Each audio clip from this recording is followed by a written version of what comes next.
अस्सलाम वालेकुम स्टूडेंट्स। जैसा कि आपको पता है कि लॉकडाउन की वजह से हम आपको वीडियो लेक्चर्स प्रोवाइड कर रहे हैं ताकि आपकी जो स्टडीज़ हैं वो कंटिन्यू रहें, साथ साथ आप इन टच रहें अपनी बुक्स के साथ। तो आज केमिस्ट्री का सबसे पहले हम चैप्टर नंबर 1 का बेसिक कॉन्सेप्ट्स की तरफ आते हैं।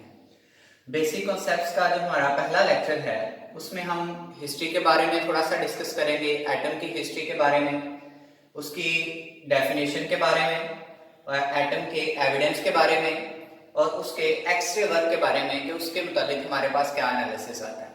तो सबसे पहले हम हिस्ट्री की तरफ आते हैं। हिस्ट्री में जिन 3 साइंटिस्ट का नाम आता है उनमें हमारे पास डेमोक्राइटस, डाल्टन और जे बेrzelius। डेमोक्राइटस बेसिकली हमारे पास एक ग्रीक फिलोसोफर था। पहले आपको मालूम है कि जितना भी काम होता था साइंस के अंदर वो फिलॉसफी की बेस पे था।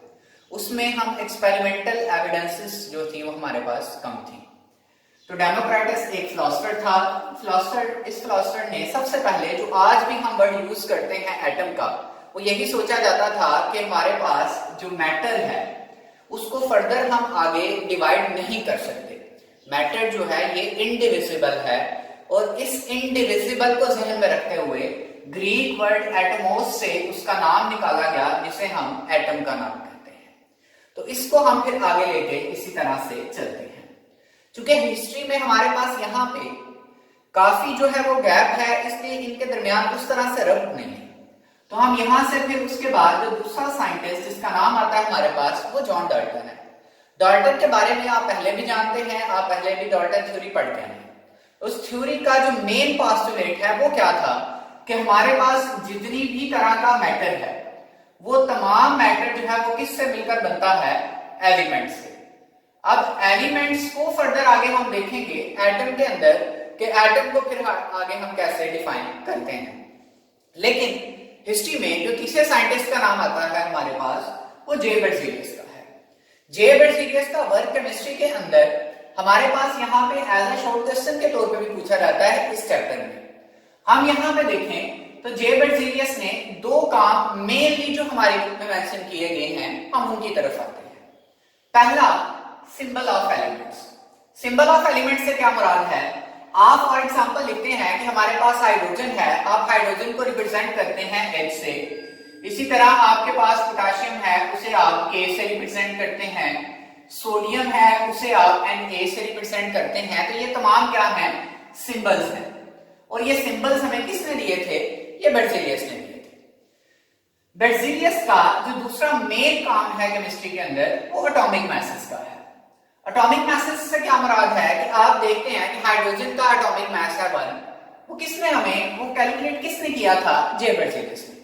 तो हमारे पास पीरियोडिक टेबल के एट दैट टाइम जितने भी एलिमेंट्स डिस्कवर हुए थे उनके एटॉमिक मैसेस को किसने डिस्कवर किया? जे बेrzelius ने। अब हम आते हैं अपने दूसरे पॉइंट की तरफ कि हम यहाँ पे एटम की डेफिनेशन को डिस्कस करेंगे। एटम की डेफिनेशन क्या है, यानी कि एटम हमारे पास क्या है? It is the smallest particle of an element. मैंने यहाँ पे आपको बताया था कि जब हम एलिमेंट्स की बात करेंगे तो उसमें हम एटम को देखेंगे। तो ये देखें, smallest particle of an element which can take part in a chemical reaction, यानी कि जो केमिकल रिएक्शन में हिस्सा लेता है उसे हम क्या कहते हैं? एटम। ये डेफिनेशन ऐसे आपने याद करनी है। उसके बाद आप अगर एग्जांपल्स देखें कि एटम्स की एग्जांपल्स कौन कौन सी हैं, तो मैंने यहाँ पे 2 तरह की एग्जांपल्स लिखी हैं। एक मैंने लिखा है हीलियम एंड नियॉन, दूसरा मैंने लिखा है हाइड्रोजन एंड ऑक्सीजन। मैंने इनको पेयर की फॉर्म में इसलिए लिखा है क्योंकि ये दोनों 2 डिफरेंट कैटेगरी से बिलोंग करते हैं। ये हमारे पास वो एलिमेंट्स हैं जो इंडिपेंडेंट एग्जिस्टेंस रखते हैं, यानी कि हीलियम अकेला एग्जिस्ट करता है, नियॉन अकेला एग्जिस्ट करता है, जबकि ये इंडिपेंडेंट एग्जिस्टेंस नहीं रखते। अगर हम बात करें तो जब हम हाइड्रोजन को लिखते हैं तो क्या लिखते हैं हम उसको? H2। क्यों? क्योंकि ये इस फॉर्म में एग्जिस्ट करता है, मॉलिक्यूलर फॉर्म में ये अकेला एग्जिस्ट नहीं करता। इसी तरह अगर हम ऑक्सीजन की बात करें तो उसे हम क्या लिखते हैं? O2। इसकी भी इंडिपेंडेंट एग्जिस्टेंस नहीं है। तो एटम फर्दर आगे 2 तरह से हमारे पास आ गया कि जो इंडिपेंडेंट एग्जिस्टेंस रखते हैं, जो इंडिपेंडेंट एग्जिस्टेंस नहीं रखते। उसके बाद हमारे पास जो तीसरा टॉपिक है जो इससे रिलेटेड है हमारे पास बेसिक कॉन्सेप्ट से, वो एविडेंस ऑफ एटम है। हमारे पास कोई भी चीज एग्जिस्ट करती है, आप कैसे बताते हैं कि वो चीज एग्जिस्ट कर रही है? ये मार्कर है, ये मुझे नजर आ रहा है तो मैं कह रहा हूं कि ये मार्कर यहाँ पे एग्जिस्ट कर रहा है। वैसे ही एटम की एविडेंस देने के लिए एटम को देखना जरूरी था। एटम को देखने के लिए हमारे पास, क्योंकि एटम एक स्मॉलर पार्टिकल है, उसे हम आम आंख से नहीं देख सकते। तो ऐसी चीजों को जिन्हें हम आम आंख से नहीं देख सकते, उनके लिए हम क्या चीज यूज करते हैं? माइक्रोस्कोप। सबसे पहले हम यहाँ पे अगर ऑर्डिनरी माइक्रोस्कोप की बात करते हैं, तो ऑर्डिनरी माइक्रोस्कोप हमारे पास क्या है? व्हाइट लाइट को यूज करती है। आप मैट्रिक में एक्सपेरिमेंट्स करते हैं, वहां पे ऑर्डिनरी माइक्रोस्कोप यूज करते हैं, लाइट सूरज की रोशनी से आप उस पर फोकस करते हैं व्हाइट लाइट से। लेकिन इसका जो डिसएडवांटेज था, इसमें हमें एटम नजर ना आया। क्यों? क्योंकि एटम का डायमीटर बहुत कम है और ये ज्यादा डायमीटर तक मेजर कर सकता है, ये स्मॉलर डायमीटर वाले एलिमेंट्स को मेजर नहीं कर सकता। अब ये 500 नैनोमीटर तक अगर हमारे पास डायमीटर या साइज हो तो हम उसे मेजर कर सकते हैं। फिर हमने क्या किया, हमारे पास बाद में जब इलेक्ट्रॉन माइक्रोस्कोप आई, तो इलेक्ट्रॉन माइक्रोस्कोप में जो सोर्स यूज किया जाता है वो बीम ऑफ इलेक्ट्रॉन है। Beam of electron ordinary light यानी कि ऑर्डिनरी माइक्रोस्कोप में व्हाइट लाइट की जगह पे, जो कि बहुत वेवलेंथ की ज्यादा होने की वजह से स्मॉलर पार्टिकल्स को मेजर नहीं कर सकती थी, इसमें हम बीम ऑफ इलेक्ट्रॉन यूज करते हैं।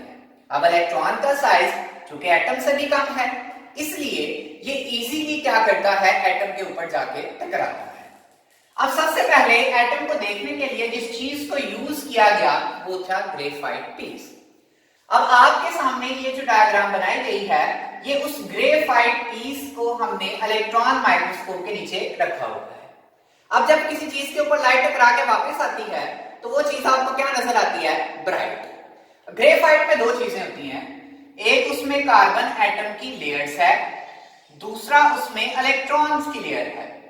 तो चूंकि हम उसके एटम्स को देखना चाह रहे थे, तो ये जो ब्राइट लाइंस हमें नजर आ रही थी इस ग्रेफाइट के पीस के अंदर, ये किसकी थी? कार्बन एटम्स की थी। जबकि हमारे पास ये जो डार्क लाइंस हैं, ये उसमें मौजूद इलेक्ट्रॉन्स की हैं।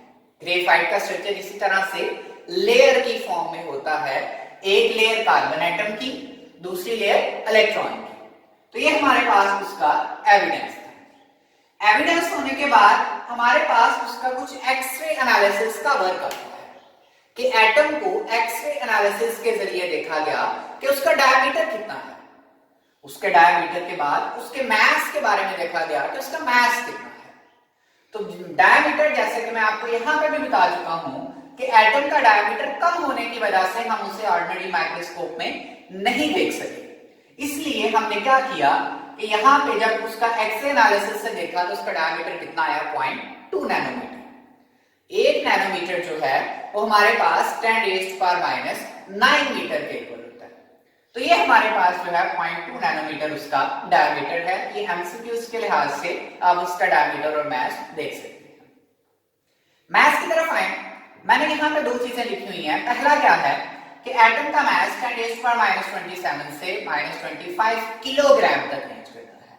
-27 का मतलब है कि 0 पॉइंट आप 26 जीरो लगाने के बाद 1 फिर आगे खींचेंगे, तो ये तो यूनिट बहुत बड़ा है, एटम का मास तो बहुत कम है। तो फिर हमें किसी ऐसे यूनिट की जरूरत पड़ती है जो इसके लिए फिट हो। तो वो जो यूनिट हमारे पास आता है वो उसका एटॉमिक मास यूनिट है, जिसे हम AMU से रिप्रेजेंट करते हैं। इसमें अगर हम देखें तो एक AMU जो है वो 1.661 into 10⁻⁻27 किलोग्राम के इक्वल है। तो इस तरह से हम एक्सरे एनालिसिस का वर्क जो है वो सम अप करते हैं। तो ये हमारा आज का पहला लेक्चर था। इसको हम इसी तरह से कंटिन्यू करेंगे। आप इसको अच्छे तरीके से